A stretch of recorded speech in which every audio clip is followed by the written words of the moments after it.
Guys, I wanted to first mention that I'm sorry for not being active. I apologize for the extremely long hiatus I was on. There were many personal issues that were involved in my absence, along with moving from one end of the country to the other, so it's been hectic to say the least. On a side note, though, I wanted to thank everyone for helping me reach over 1,000 subscribers. I never thought I would have so many people tuning in to see what I would upload next. I hope that all of you like a new series I'll be starting called the Columbine Profiles, which will document the lives of integral characters within the incident. We'll be looking at Brooks Brown in this first edition of Columbine Profiles. Please enjoy.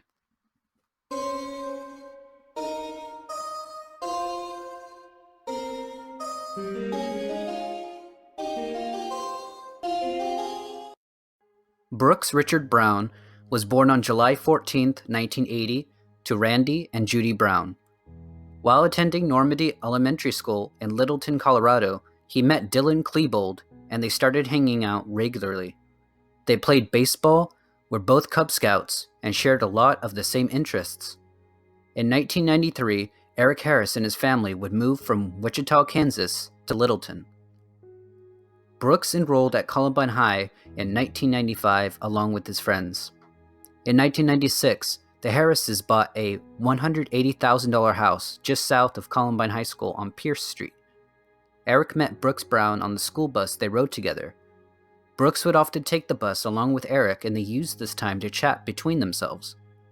Everything was going well amongst the group until the latter half of '96, when Brooks and Eric had a squabble. Usually Brooks would help Eric out by giving him rides to school, but he was routinely late in picking Eric up. Eric got ticked off, and resulted in Eric picking up a small rock and chucking it at Brooks' car window, causing it to splinter and chip. Upset by Eric, Brooks began to tell him off and demand that he pay for the damage. Eric didn't feel responsible, however, and Brooks ended up telling Eric's mom about the situation, which infuriated Eric. They would later come to move past it. Although things were good for a time, they would off and on get into fights with one another over something, it seemed. One of the final conflicts resulting in Eric threatening to murder Brooks' entire family and post his personal information on his website for all to see. On April 20th, 1999, Brooks Brown was in a Chinese philosophy class working on a test. Eric, who was in the same class, was absent that day. It was not unusual for him not to show up for a class, but he would at least make an effort on an important day such as this. Next class was creative writing. Brooks sat down and was surprised to discover Eric still wasn't at school. Dylan, who was enrolled in this class, was also absent. A quote taken from the documentary of the tragedy called 0 Hour Columbine, Brooks states, "Even I only ditched one class in a row usually." Brooks became extremely concerned for both of them. During a break, Brooks would go on his usual routine of having a smoke after English. He was confused now to see Eric pulling up in his car. Eric parked in the junior parking lot while exiting out the west entrance of the school. Due to missing the past 2 hours of school, Brooks approached Eric to confront him about it.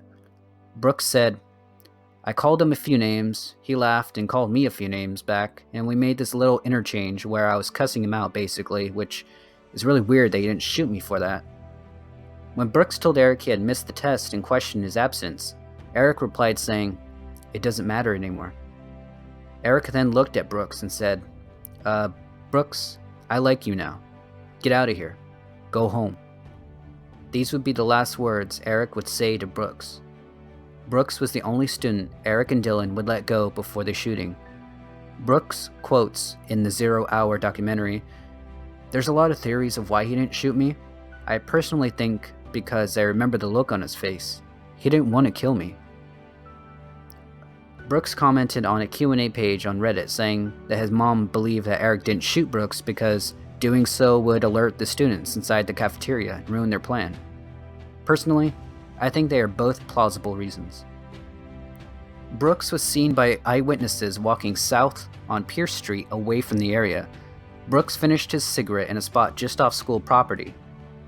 Contemplating to himself whether or not to ditch his next class while hearing Eric's words bounce around in his head, Brooks didn't report Eric's strange behavior to anyone prior to the shooting. While on his walk, Brooks reported in interviews later on that he had heard gunshots, but it didn't click in his mind that they were actually gunshots until he heard shotgun blasts and loud explosions. Brooks' first action was to call his father. In an interview with Brooks' father, Randy Brown, Randy says how he instantly knew it was Eric as soon as Brooks had said that there was a shooting at Columbine. On a Reddit Q&A page, a person asks Brooke, "So, you're saying smoking saved your life that day?" Brooks would answer to that saying, "Yeah, actually, fucked up thing, Rachel Scott quit smoking at the behest of a friend that week. She would have probably been at the smoker's pit," which is a smoking area just off school property. Life is disturbingly strange. Brooks arrived home to find his brother and a few friends alive. For the remainder of the day, Brooks sat out on his back porch, chain smoking. One of Brooks's most vivid memories of Columbine after arriving home was when his father gave him a Rolling Rock beer when he was sitting out on the porch. After the shooting, Brooks would later go on to appear in Michael Moore's 2002 Bowling for Columbine documentary, along with fellow survivors Mark Taylor and Richard Castaldo. During that same year, Brooks would publish his own book, No Easy Answers: The Truth Behind Death at Columbine, detailing his accounts of April 20th, 1999. In more recent stints, Brooks has been seen doing TEDx talks about various topics. One in particular had him discussing how events in your life can change your future outlook forever. He's a very intelligent and thoughtful guy who has very interesting insight, and I'll put a link to one of his TEDx talks below in the description for you guys to check out. It's really great stuff. He got the amazing opportunity to work with George Lucas on Star Wars. He's been able to work on video game development, virtual reality, and even as a web designer. He now has a family of his own, and it's really great to see him be so active in his life and inspiring others around him. To end off this story, I just wanted to briefly touch on the fact that Brooks and his family did report Eric to the police many, many times. As said in another Reddit post that Brooks made regarding the reports, my dad and I have talked about this a lot. 17 times we reported stuff to the police. We went to Eric's parents, Dylan's too. The police even told us they were taking care of it. And I heard through a friend that Eric had gotten in some big shit with the police, so we thought it worked. Turns out, it was totally unrelated. Don't know what else I could have done. The good news is, the cops take this shit seriously now. So that's a consolation.